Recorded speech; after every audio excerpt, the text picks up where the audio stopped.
சின்னத்துறை மாண்புமிகு பொதுப்பணித்துறை அமைச்சர். மாண்புமிகு பேரவைத் தலைவர்களே, கீரனூர் கிள்ளிக்கோட்டை சாலை 19.6 கிலோமீட்டர் உள்ள மாவட்ட இதர சாலையாகும். இச்சாலையை 3.8 கிலோமீட்டர் சாலை பகுதியை 4 கோடி மதிப்பீட்டில் இருவழித்தடமாக சாலை அகலப்படுத்துகிற பணி இப்பொழுது நடைபெற்றுக் கொண்டிருக்கிறது. அதனைத் தொடர்ந்து நதப்பாண்டியில் CRADP திட்டத்தில் 3 கிலோமீட்டர் சாலை 3.8 கோடி ரூபாய் மதிப்பீட்டில் பணிகள் மேற்கொள்ளப்படுவதற்கு வேண்டிய ஏற்பாடெல்லாம் செய்யப்பட்டிருக்கிறது. எஞ்சியிருக்கிற சாலை அடுத்த நிதியாண்டிலே 12.8 கிலோமீட்டர் சாலை அகலப்படுத்துவதற்கு அரசு முன்னுரிமை அளித்து அதை எடுத்துக்கொள்ளும். மாண்புமிகு உறுப்பினர் சின்னத்துறை.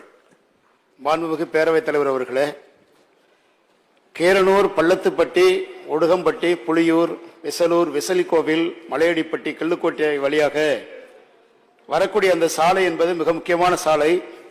1000 ஆண்டு பழமை வாய்ந்த கோவில், கண்ணிறைந்த பெருமாள் கோவில் இருக்கிறது. வெளிநாடுகளில் இருந்து பலரும் அந்த கோவிலுக்கு வருகை தருகிறார்கள். ஆகவே அந்த சாலை தற்போது 3 கிலோமீட்டர் பணிகள் நடைபெற்றுக் கொண்டிருக்கிறது. மீதம் 17 கிலோமீட்டர் சாலை அமைத்துள்ள வேண்டியிருக்கிறது. விரைந்து செய்து கொடுத்தால் உதவியாக இருக்கும். மாண்புமிகு அமைச்சர் அவர்கள் விரைந்து நடவடிக்கை எடுக்க தாங்கள் வாயிலாக கேட்டு அமைகிறேன். மாண்புமிகு அமைச்சர். மாண்புமிகு பேரவைத் தலைவர், அதுதான் நான் குறிப்பிட்டேன். முதல் கட்டமாக இப்பொழுது இந்த 3.8 கிலோமீட்டர் 4 கோடி திட்ட மதிப்பீட்டில் சாலை நடைபெற்றுக் கொண்டிருக்கிறது. அடுத்த கட்டமாக 3.8 கோடி ரூபாயில் 3 கிலோமீட்டர் எடுத்துவதற்கு என்ற ஏற்பாடெல்லாம் செய்துவிட்டோம். 3வது கட்டமாகத்தான் அடுத்த நிதியாண்டிலே எடுத்துக்கொள்கிறேன் என்று சொன்னேன். அதோடு மட்டுமல்ல, தமிழ்நாட்டை பொறுத்தளவுக்கு இது போன்ற சாலைகள் எல்லாம் பல ஆண்டு காலமாக சட்டமன்ற உறுப்பினர்கள் இப்படி சாலை வேண்டும் என்று பல மனுக்கள்லாம் கிடப்பிலே கிடந்த காரணத்தினால்தான் தமிழ்நாட்டு முதலமைச்சர் அவர்கள் உங்கள் தொகுதியில் முதலமைச்சர் என்கிற ஒரு அற்புதமான திட்டத்தை கொடுத்து சட்டமன்ற உறுப்பினர்களாக நீங்கள் இந்த சாலை சம்பந்தப்பட்டவர்கள்லாம் நீங்கள் மனுக்கள் கொடுங்கள் என்று பெறப்பட்டு அவை இந்த ஆண்டை பொறுத்தளவுக்கு 1055 கோடி ரூபாய் மதிப்பீட்டில் அவையெல்லாம் செயலாக்க இருக்கிறோம். ஆனால் நீங்கள் சொல்லியிருக்கிற அந்த சாலை இதிலேயே எடுத்துக்கொள்ள முடியுமா என்று நான் முயற்சிக்கிறேன். மாண்புமிகு உறுப்பினர் சின்னத்துறை. மாண்புமிகு பேரவைத் தலைவர் அவர்களே, கந்தர்கோட்டை தொகுதி என்பது மிகவும் பின்தங்கிய தொகுதி.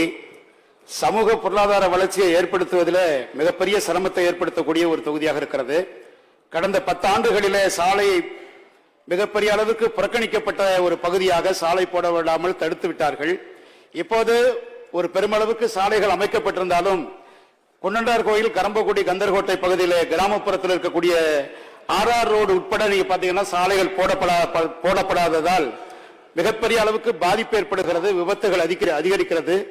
குறிப்பாக கீரனூரிலிருந்து கந்தர்கோட்டை செல்லக்கூடிய சாலை ஒரு 31 கிலோமீட்டர், ஒடுகம்பட்டி, குன்னண்டார் கோவில், வத்தனாக்கோட்டை, ராவசாப்பட்டி, பாப்படையன்பட்டி, மின்னாத்தூர், ராமடையம்பட்டி, அரவம்பட்டி வழியாக பிரதான சாலையில் புதுக்கோட்டை தஞ்சாவூர் சாலையில் இணைக்கக்கூடிய சாலை 31 கிலோமீட்டர் சாலையை செய்து கொடுத்தால் மிக உதவியாக இருக்கும். அந்த குன்னண்டார் கோயில் பகுதி தரைவழி போக்குவரத்து அதிகரிப்பதற்கு, ஒரு சமூக பொருளாதார மேம்பாடு உயர்வதற்கு உதவியாக இருக்கும்.